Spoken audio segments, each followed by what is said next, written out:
Hey Shooby-Doodlers, how are you doing? We went away this weekend and I actually got a sketch made. This is my wife and this is a recently found sort of relative. We went to Brownsea Island in Poole, a small, very self-contained island run by the National Trust. It's got great history to it. The first ever Boy Scout Jamboree was held there. And it is a little sort of nature microcosm. It's very quaint and old-fashioned. Half the terrace in the garden for the cafe was sort of closed off because an oyster catcher was nesting in one of the flower pots. It's that sort of a place. Anyway, we took a picnic and we sat on the beach. And we'd recently become acquainted with, I don't know what you'd say, step relations, I suppose. It's a real shame. For 20 or 30 years, we could have been really quite close because we got on very well. Anyway, we sort of met up and we had a picnic. And it was a bit grey and quite cold, actually, to start off with. Then the skies lifted and the sun came out. And some people, not me, decided they would go swimming. It wasn't very warm. At that moment, I thought, no, I'm going to get my little sketchbook out. Actually, it wasn't my sketchbook, I should think. I bought a couple of half-pan watercolours, the little small ones, and they sent this for free. And so they're watercolour postcards for you to do postcards and send to people. But they do one that is sent back to them, so I think what they're really wanting is a collection of postcards from people. But I took it along with me, not thinking I would actually do anything, but I did. Let me go, there we are. And here we are, Mrs. Rayner and Helen going off into this cold sea. And I remember as I was doing it, thinking, oh no. And then this hand, I just scribbled. And I've been thinking about this over the weekend. And I've had many people over the years message me and say, can you teach us how to do your loose sketching style? I've come to the conclusion that I can't. And when I look back, it took me years to be able to just go, oh, to hell with it, and draw in that kind of style. But I could only do that because of all the drawing that I'd done before, all the underlying knowledge and the muscle memory and stuff before. However, I thought what I would try and do is a sort of reproduction. But there's a strange thing that happens. You see, when you're out there sketching, you're just feeling free and you do it.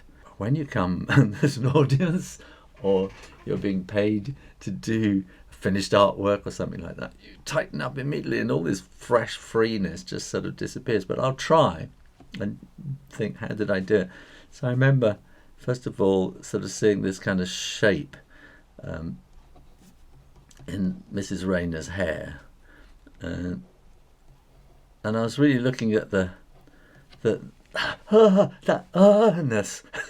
You know, you've gone in the sea and it's cold, and you go, and immediately your hands come up. And I was trying to get that kind of angle, and then and then I thought, oh no, forget it. That hand is just awful because I wasn't concentrating because I was just taken over by the moment. And then I thought, no, keep going. And so it's got the straps which sort of curve. And I suppose that's all about, looking at the curves and the shapes. We want a bit like that there, really, don't we? And of course, she's not sort of thin like that. But it's not about the shape, is about the movement and it's about the moment. And while I'm doing it, I think, oh, how am I going to fit Helen in? And her hair is just slightly different and it's sort of more sort of flicky out at the ends like that. And I remember thinking, there's comparing the straps on their bathing costumes and thinking, oops. And again, it's getting the right level so they're both in the water at the same place. And I was waiting for this moment where I think Helen's arm was down, like that. And then suddenly it went up and I thought, yes, that's it, I've got it. So I can get that up there. And then we can bring that. And again, it's just not, is not right. and then there's this kind of shape that she made, sort of coming down like that. So I thought, well, I'll just go with that. And then they're in the water, and I could see, there's a bit of, they make a shape, a reflection in the water, but the water was this really dull metallic grey. The sky was really dull, and then there was the land across on the other side, and then just sort of trees, and then sky. So there wasn't much to draw, but there was, because just down there on the beach were a couple of oyster catchers just wandering around, turning over stones, and there was sky was really interesting, and in fact there was his husband was out there swimming, but no, I didn't. It was all about them, and it's what you leave out is a lot of what this is all about. And again, that comes with experience. What to leave out. It isn't, I can't be bothered to draw that. It's that's going to get in the way, and that's not what this is all about. And I can see, looking back, I put a few little, in fact I hadn't even put this sort of bottom part of the hair in there, had I? Oh, got to go and take the bread out of the oven. Back again, another beautiful loaf, thanks to Mrs. Rayner. It's a terrible responsibility to have to take it out of the oven.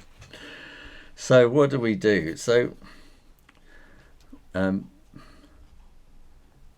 thought we'll have a little bit of, you see, it's different in the moment. What should I be doing? I think the thing I first did was Naples yellow, and anybody who has watched me over the years knows I generally start with a bit of Naples yellow for flesh tones, and just washing that in there, and then a little bit of scarlet in there,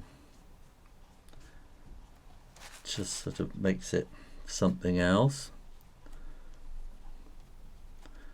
And I can remember when I came across Naples yellow and scarlet, it was in Cambridge, and this lovely lady I met, so I was starting out as an illustrator, and somehow I don't know how I got invited to, she did watercolours, and I went to her private show she invited me to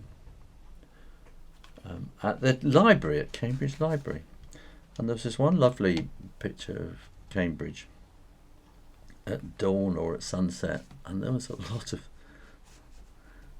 this sort of tone in the, I said, and I asked her, I said, I really like that, what do you do? She said, well, that's Naples yellow and that's red. I don't know what particular one she used. I thought, oh, so I went and got Naples yellow and tried it, and I got hooked, and I used to do a lot of skies like that as well, and Naples yellow sort of fading up into a blue with these red streaks in it for dawn or dusk. But then I came to realise how useful it was in sort of flesh tones and things, so that's where that all started. So I'm going to need some brown.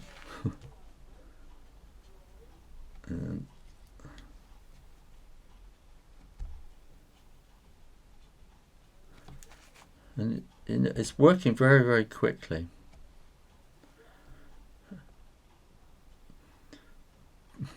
But you see, the one thing I don't have to do while I'm painting this on the beach is I don't have to talk about it. And this is the thing, it's all about attention, and it's where you put your attention. Like, at the moment, I hope you're putting all your attention into this video and watching what I'm doing. But I hope, but down the side of your screen, YouTube is screaming at you with all these other adverts and things saying, hey, look at me. They're trying to distract you. They're trying to distract your attention and come and look at me instead. And most of those things are rubbish. They're just going to distract you and they're going to take your attention away.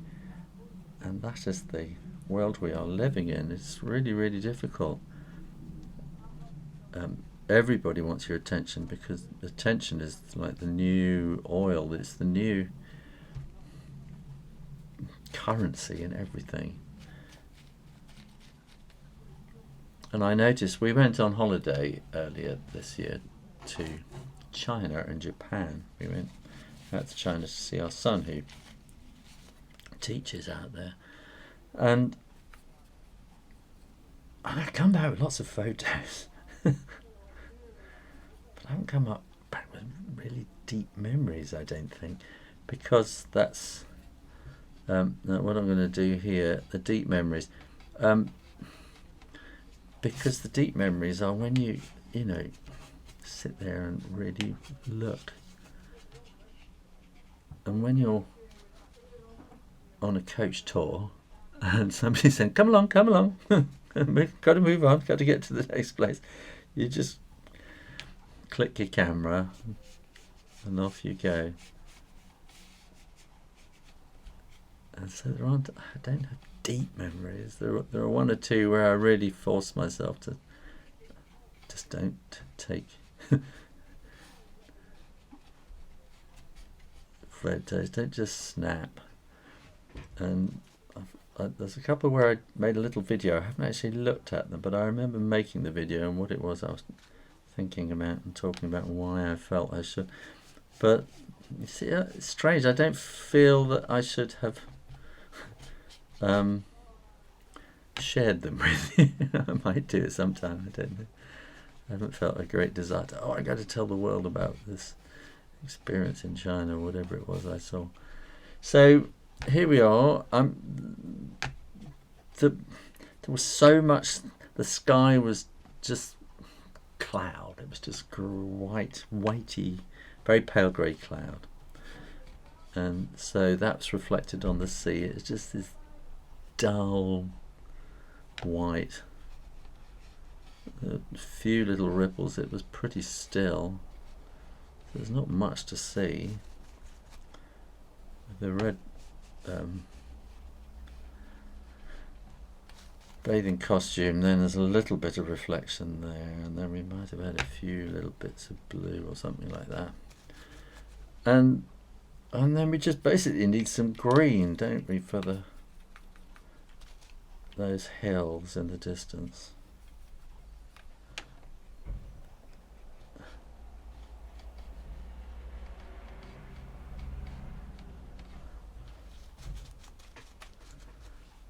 And do I need to do anything more? Where are we now?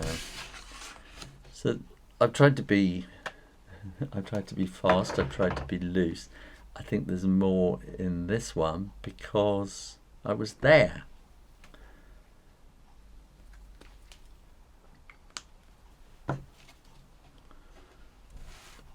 And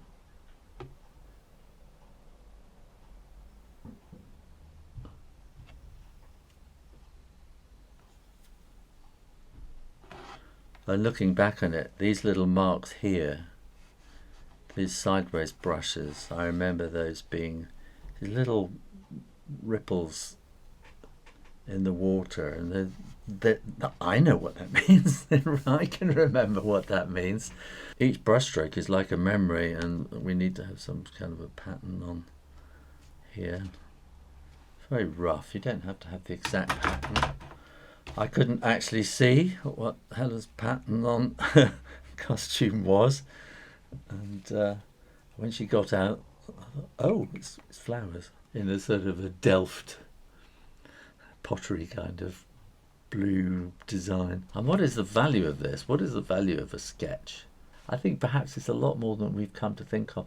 This world, our attention is just being sucked out of us, and we just give it away so freely to Meta and Google, and they're just saying, give us more attention, look at this, stay on here. As a YouTuber, you're encouraged all the time. It's about optimizing for attention, for watch time. Keep them watching, because that's what Google want. And as long as they're watching, then they can sell the viewer to the advertiser at the same time. And if you go out on a coach tour, then you're zipping here, you're zipping there, because they're trying to give you value. And when you go to these places, they're all saying, give us your attention, come here, this is the viewpoint, take your photo, now move on, do this, do that. It's so difficult now to be able to just sit down and spend 15 minutes, half an hour, just looking. Sketching allows you to do that, but you have to be brave to actually do that in public, because people come and start leaning over your shoulder. But that leads into conversations and things. But this leads us into all sorts of discussions about what's art for and things. And I think with AI, we are in such a difficult place with art. And I'm spending most of my time at the moment having these deep conversations with myself and with ChatGPT, who doesn't really understand about, what's it all about? What is the worth of art? Because when it can just go and produce a fantastic picture that is commercially usable, where have we come to? What is the point? What is the point of putting all those hours in, all the learning? Has it just become a hobby? Is that what it is? Is it just about filling time now? I don't think so. Tried having a video camera while I do this part, but that doesn't work, because then you're performing. So I think maybe there's some kind of value in doing this, going out, doing the sketching and coming back and trying to not recreate it, but kind of show the moves, and maybe that is some way to show you how to loosen up. I don't know. What do you think?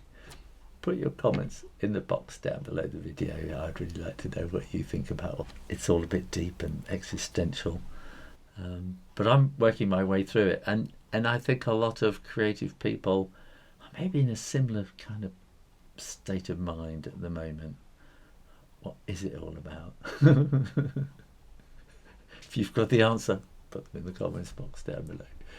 Thanks for watching. Make sure you are subscribed to the Shiro and Enjoying channel and keep coming back for lots more of this stuff. In the meantime, keep drawing, practice, because that's what it's all about. And I'll see you next time. You take care now. Bye-bye.